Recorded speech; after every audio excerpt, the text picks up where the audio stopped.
how to know where you are as far as God is concerned. That's the big thing, isn't it? We are here for that. To be one with God, to be union with His power, to be His instruments. And how our connections get loose and how we can correct it. We should try to understand that. First of all, we must realize that you are not to think about it. If you start thinking too much about it, then you have seen that you do something funny, which you should not have done. Do not plan out too much about it also. Because in this country, if people start planning out, they'll get all the planning done. For example, they have to go for a walk. Then they must have proper shoes, they must have proper sticks, they must have this, they must have that, and they must have gloves, and they must have everything, and they never go out. They're so exhausted with the planning itself. In the same way, it happened with Sahaja Yoga. So, get in. Move forward. It pretty much happens the same way with Sahaja Yoga. I've seen that. Though I have told you not to plan it out, not to think about it, still you go on doing it. And that is how you get into problems. That by thinking you cannot correct yourself. What you can do is to know that you can put bandhans or you can give yourself a balance with your hands. You have to move your hands and not your brain. Alright? Our brains are moving and hands and feet never move. And out of proportion our brains are moving. But our hands and feet do not move. This is the society which H.G. Wells had described. I can see it very clearly.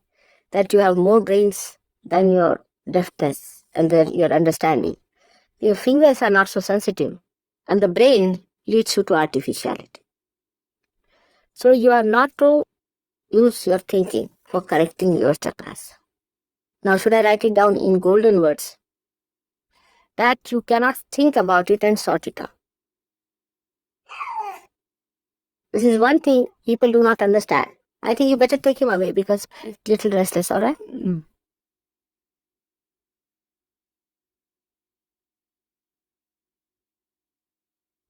Now we've got mantras for different chakras.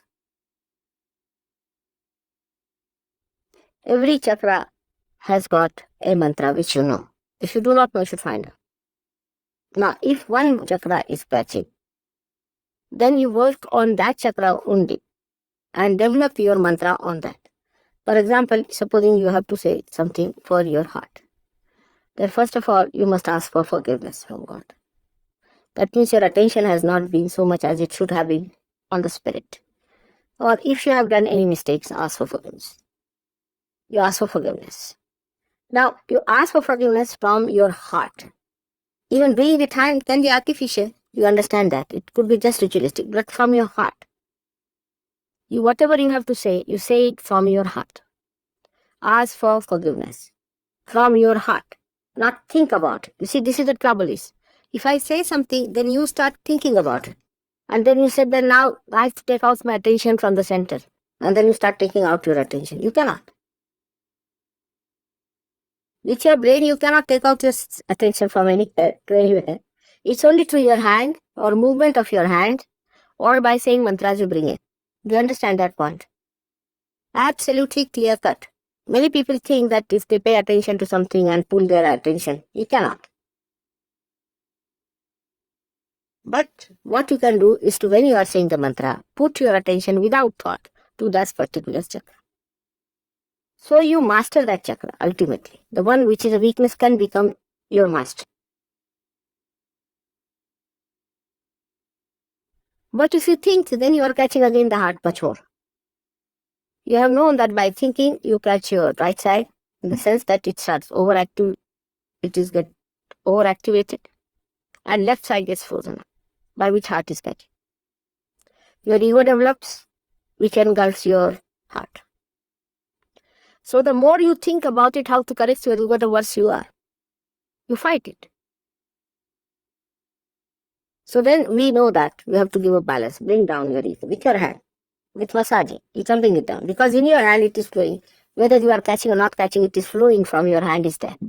The flow from your hand is there. You may not even receive from me, but there is flow already started. It's terminated. Little bit is always there. Use that to massage your head, bring down your ego. Then for heart also. Do not think about it, but give it. Or you put your hand towards it. Direct the vibrations, but don't think at that time. This is the important thing. If you are thinking and directing, it cannot be direct because your attention is engulfed in the thinking process. Do you understand that point? And the problem is people think too much and talk too much. I mean, they talk about everything. They know everything. It's such a wasteful habit of thinking and then talking about it. Everybody is a monarch here because of ego. So now please tell your ego, you please keep shut. Now we know you too well. Try to push it back as much as you can. With force sometimes. Bring it back like that. Try to bring it to its normal position. And you'll be amazed once it goes to its normal position. This is very much lighter. So this is to be done with your hand.